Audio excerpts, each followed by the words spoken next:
Hey there, I get a lot of requests to take a peek behind the curtain at my research process, and I figured I might as well show some stuff. So what you're looking at here, basically, is an oceanographic height map of using the terrain from Breath of the Wild. And for all intents and purposes, in case you're not able to put your eyes on the screen, here, do this by color here. So blue, of course, is deeper, and then when you get in the green, you're getting like more or less around sea level. It's a little north of sea level. And then here, oranges and reds are indicative of height. So right now I'm researching Death Mountain and the Zora Plateau. I almost spoiled the other thing that I'm actually researching. And you can kind of see, oh, goodness gracious. You can kind of see like the red of the peak there. But then if we actually take a quick look, so I can remember how to use my keyboard. If you take a quick look, you can kind of see like the orange here from around the outside of the caldera. This is like some good signs of like a caldera collapse, right? And you can see like we get yellow in the inner ring here, which is a sign that the elevation, of course, in that inner ring is lower than it is around the outside. That's a good sign of like a collapse. But then if you take a quick look here, let me actually redo my camera so it's nice and even. You can actually see like there's some other concentric rings here. The big one, the one I want to really highlight, is like right here. This is a sign that the caldera was actually much more large.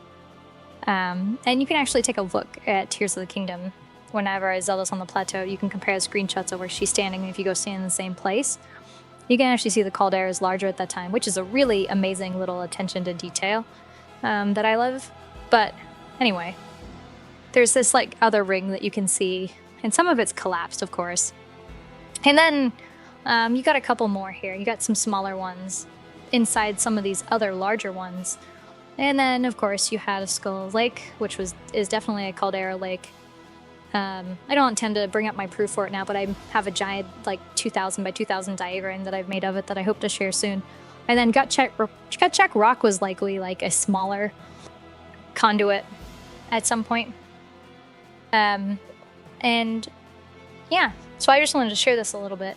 And one of the things that I think is really amazing is that while, especially in the era of the wilds, a lot of these things... a lot of details didn't translate to the screen in ways that I think many of us would probably hope at times. But I think this is one of those little details where like the terrain really, really translated super well.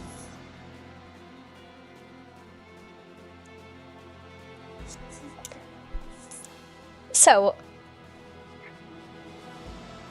if you thought I was going to stop at Eldin, you would be incorrect.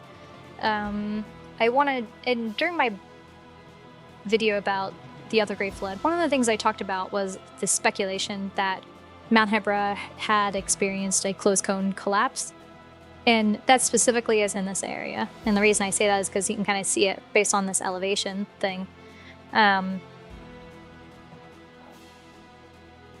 Closed cone collapse is something that would happen if there's like a lot of scenarios, and I'm sure I'm going to miss like the one that if the textbook definition, somebody will try to correct me.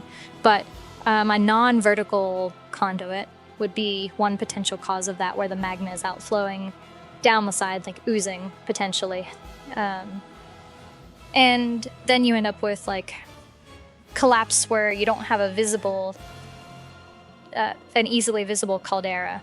And then that can result in all kinds of interesting things. And I do think that this region was definitely volcanic.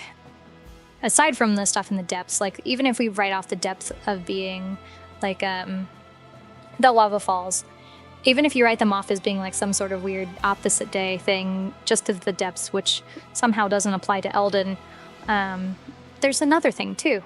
And I actually missed this for a very long time, and I totally credit my friend Evan, aka Decopunk, with bringing this to my attention. But it's very likely also that Lake Totori was, is a caldera lake.